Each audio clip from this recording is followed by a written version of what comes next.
More of our special coverage, Seeking Justice in Ferguson. We have our distinguished panel of contributors. Matthew Fogg, retired Chief Deputy with the U.S. Marshal Service, Pulitzer Prize winner and syndicated columnist for the Chicago Tribune, Clarence Page, and community activist Reverend Cedric Harmon with the organization Many Voices. Gentlemen, thank you so much. Let's pick it up where we left off. We were talking about the uncanny release of the video. At the same time, we released the name of the officer, and we want to soften that conversation by talking about what a wonderful officer, gentle and quiet words that are used. What does that have to do with the price of tea in China? There's nothing uncanny about it at all. Exactly. It was planned. And this is a double slap because it's a slap in the face of the people who've been asking for more information, including reporters who were getting arrested and other kind of thing. And then you've got the fact that the captain, who the governor just put in charge, was not informed about this beforehand, and it just undercut. This is right after the first quiet night in almost a week. Yeah. And then what did you see happening the following night? Well, suddenly all hell breaks loose again. So it's just, like I say, everything that the local authorities could do wrong, they did. And you tie a lot of this stuff back to, again, and I hate to jump on this, but being a law enforcement officer and having police communities around That's why you're here. I mean, I'm going to tell you, you can see the racial disparity. You Yes. can see even how, even when you put a black man in charge, as you just said, you know, they didn't even feed him certain information. That's right. Which in itself is you know, it's just, I mean, it's abhorrent. It's an atrocity to the community. So when you look at that, you're saying, we're watching it on TV. They can't even police correctly while we're watching it. So again, I'm saying, this speaks to the whole issue of community policing and race. You have to put race in there. I tell people all the time, you have to use that formula in everything you do. I heard one officer say the other day, I think it was Bernie Kirk, or one of them was speaking, he said, well, race shouldn't matter what race of the police officer. I said, but it does. Yes. It does Stop matter, saying because that, America. the bottom line is that's how we police. I have a different look when I'm looking at people that resemble me, look like me, when I'm getting ready to make an arrest. That's just something that's psychological that's in me. Right. So when you bring in people that are from out of town and already have these predisposed notions in their mind about, say, black folks looting or whatever, and these people get everything they want, then you're gonna react different from them when it comes to a time when you tell somebody, step away from the vehicle, put your hands up, and they don't do it. Right. You're gonna have a different reaction to them. Yes, and it goes to the level of trust and respect. You know, the officer-friendly is not our reality anymore in our communities. We have a certain level of distrust because there have been atrocities caused by police in our communities. And also when you feel under the gun all the time. There are socioeconomic realities that are going on. People do not need another finger poked in their eye. And this instance of releasing this video was a poke in the eye of that community and of that family. And it further insulted the community. It was also a provocation. Yes. When I see certain media, Fox News, which shall remain nameless. Right. Well done. All weekend running the same video over and over again on a loop of this large black man harassing this store owner. Just over and over again.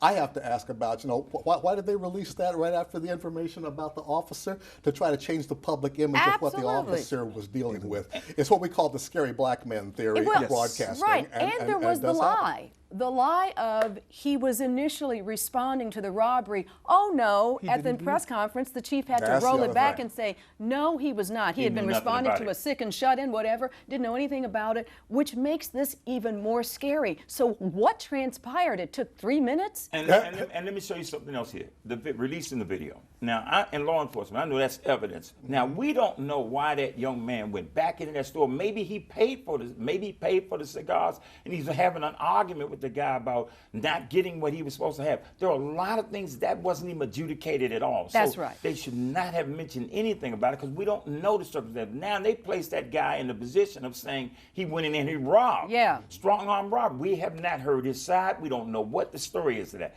Again, it was a bad release. The Justice Department was correct on that one. I back them up 100%. It should not have been released. And once they released, the Justice Department said, all right, we're stepping in. Okay. Because you are inciting a riot. Now, the Justice Department is going to do a third autopsy. Right. Here we go again. Here we go again. To Matthew's point, the federal government should have probably stepped in a lot sooner, because what we continue to see on TV is repugnant. And it has to stop. Because I can easily say, because I'm from Podunk, Texas, oh, it's just a Podunk. No, no, no, no, no.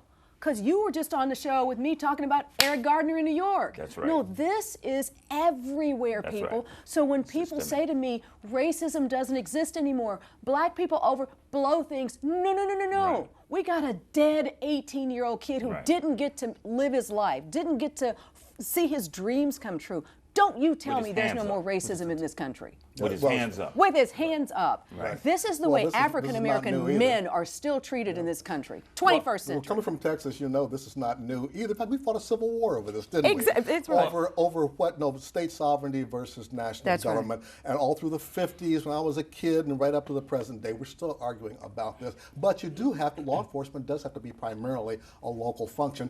And President Obama recognized that in his public statements when he expressed full faith in Governor Jay Nixon. It would have been hard for him to turn right around and say, but I won't take us away from you now and put Eric Holder in charge. But I think that's why Obama came back from Martha's Vineyard early for a couple of days to sort this out, see what they are going to do next, because there are a lot of politics involved in this. And let's face it, you know, again, emotions are high on both sides. A lot of white folks are scared of black folks and think that all we want to do is just unleash some kind of hell on the streets. Well, they're not in their neighborhoods. This is happening in black neighborhoods. So why are white people so nervous? And the other thing is this. Well, let me add something here. You know what? I'm going to tell you something. Something that made it stand out to me was the incident in New York years ago about the Abner Louima situation. Yes, yes. The officers brought the man inside the station to sodomize him. That's right. That's what just blew me away, because I said, for them to have the gall to bring him in the station, the temerity, that meant everybody's supportive of this type of behavior. Yes. So what I'm saying is, when you look at this police department out here, we look at the numbers, the disparities in the numbers, and then we see every incident that they've made, every statement they've made has come back to haunt them, that they've thrown everything at the public that is unbelievable, and then it released the last thing you would have thought, releasing this video is going to do it. That will incite any type of riot we can get. You almost wonder if somebody wanted to incite a riot. Absolutely. I just can't understand why you would have released that video if you had done your research and knew it had nothing to do with that officer making the arrest of this or trying to go after this young man. Got to put a pause. Got to put a pause for a second. Notice I always have to pause when Mr. Fogg is talking. Like me, we talk a lot, right? Okay. We'll be back. More of our special coverage, Seeking Justice in Ferguson, in just a moment. Stay with us.